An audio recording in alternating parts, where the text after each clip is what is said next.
네, 이번에는 피부과 전문의 김민주 선생님의 행복 특강입니다. 어떤 얘기를 준비해 주셨는지 특강 시작하죠.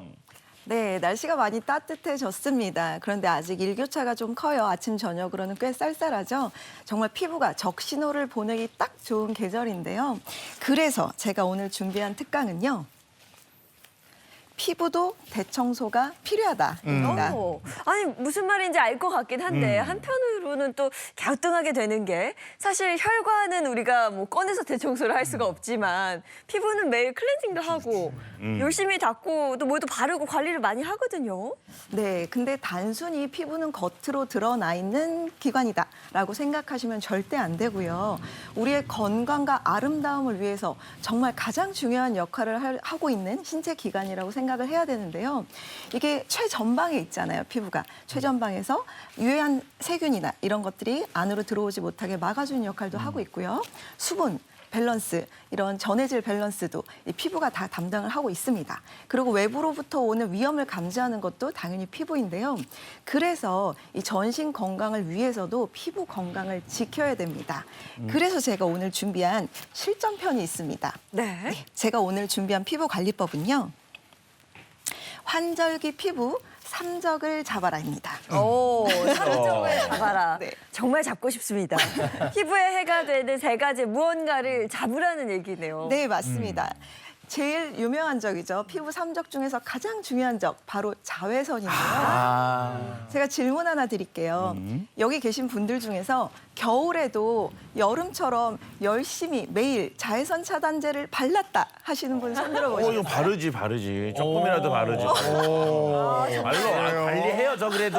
아니면 선생님 요즘은 파운데이션 안에 자외선 기능이 들어가 있잖아요. 그것도 인정. 그것도 인정. 그럼 저도. 아니 예인 씨는 알겠는데 차 선생님은 진짜 의외네.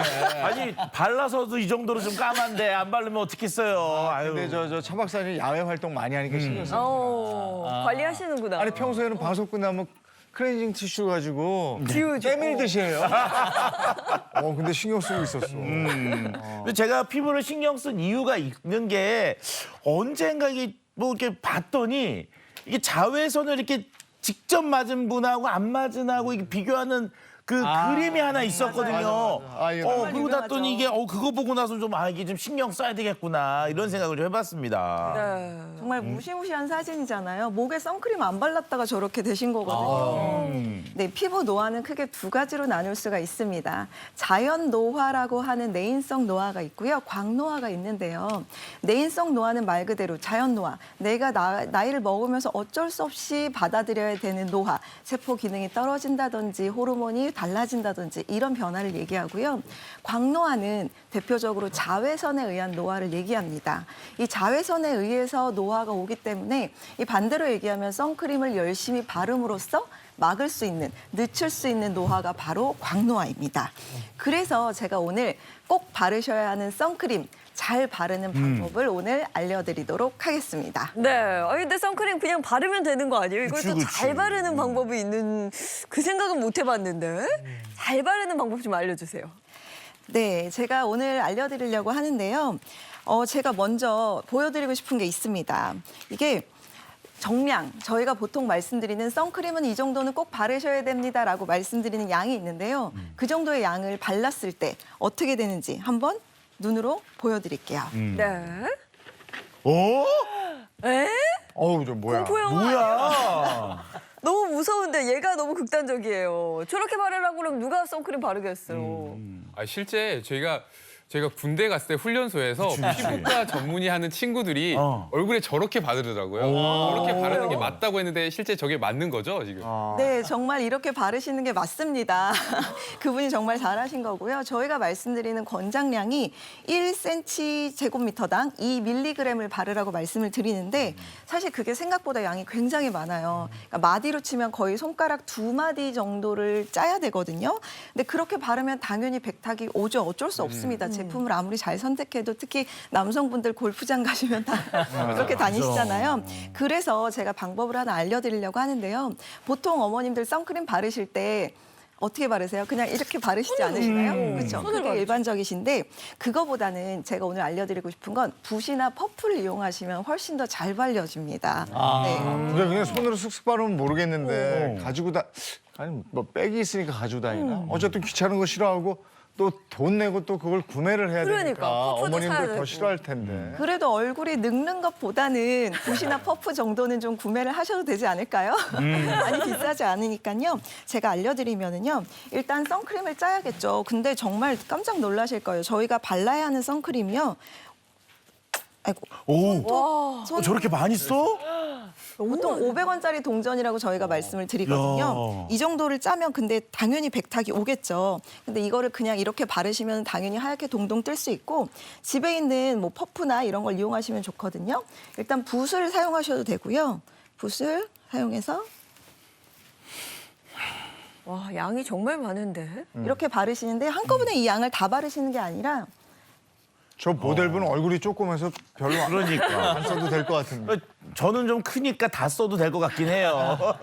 이렇게 바르고 바로 덧바르시는 게 아니라 이게 조금 흡수가 되고 마른 후에 또 다시 이걸 바르시는 거예요. 그러면은 이게 백탁이 되는 걸 좀 줄일 수가 있고요. 네. 그리고 이제 붓자국 나시는 분들이 나요. 있어요. 네. 건조하신 분들. 그런 분들은 이런 퍼프를 사용하시면 좋아요. 퍼프에다가 미스트를 미리 한번 뿌리고요. 아. 미스트를 뿌려서 촉촉한 상태에서 선크림을 이렇게 두들겨서 발라주시면 그런 백탁이 훨씬 더 줄어듭니다. 그러네. 분장실에서 해줄 때 이렇게 해주잖아요. 네. 저 퍼프로. 아, 특히 이게 온도가 올라가게 되면 이제 손의 온도나 얼굴 온도가 있기 때문에 이게 들뜨거든요. 네. 그래서 그럴 때는 손으로 바르시는 것보다는 이렇게 퍼프로 바르시는 게 훨씬 더 도움이 많이 됩니다. 네, 이게 피부를 위해서 선크림은 정말 잊지 말고 잘 발라줘야 되겠고 다음 피부관리법도 한번 살펴볼까요? 네, 제가 다음으로 준비한 건요, 바로 흑꿈치 탈출입니다. 그렇지, 맞아. 꿈치, 팔꿈치가. 네, 말만 들어도 무섭죠. 거뭇거뭇한 팔꿈치인데요. 네, 많이 보이시지 않았어요, 요즘? 뭐랄까 사람을 이제 반팔 입고 만났을 맞아요. 때 인상을 좌우할 수 있는 게 이 흑꿈치예요. 맞아. 이거 진짜 남자분들도 이거 관리해줘야 됩니다. 그럼 뭐 이거 떼수건으로 박박 밀어야 되나 어떻게 해야 되나? 절대 안 돼요. 떼수건으로 빡빡 밀면 오히려 각질이 더 심해지기 때문에 네. 떼수건으로 미는 건 절대 피하셔야 되고요. 가끔은 사실 이제 뭐 스크럽을 한다든지 그런 게 필요할 수는 있는데 색소 침착이 된 경우에는 사실 뭐 피부과에서 진료를 받으시는 게 좋을 수도 있고요. 유난히 심한 각질이라면 사실 피부 질환, 건성 같은 질환도 의심을 해봐야 되기 때문에 남들보다 좀 심하다 그러면 피부과 진료를 한번 받아보시는 것도 좋습니다. 아, 뭐 하얗게 각질이 일어난 분들도 있고 아니면 뭐 여드름 같이 뭐가 난 분도 있는데 이건 다 피부 질환으로 봐야 된다는 얘기네요. 뭐 다 피부 질환은 아니지만 정말 심하거나 너무 두껍거나 이게 정말로 너무 다른 분들에 비해서 너무 색깔이 진하다든지 피가 난다든지 그런 경우에는 피부과 진료를 보시는 것이 좋고요. 집에서 할 수 있는 방법을 제가 하나 알려드릴게요. 집에 사실 뭐 주변에 화장품 가게 가면은 이런 스크럽제가 굉장히 많기는 한데 그런 게 만약에 없다면 집에서도 만드실 수가 있어요. 제가 지금 요거는 흑설탕이랑 올리브 오일을 섞어서 만들어 놓은 건데요. 이건 뭐 집에 흑설탕이나 이런 거 기름 정도는 다 있으시잖아요. 있죠. 네. 그리고 오일이 없으면 꿀을 사용하셔도 좋고요.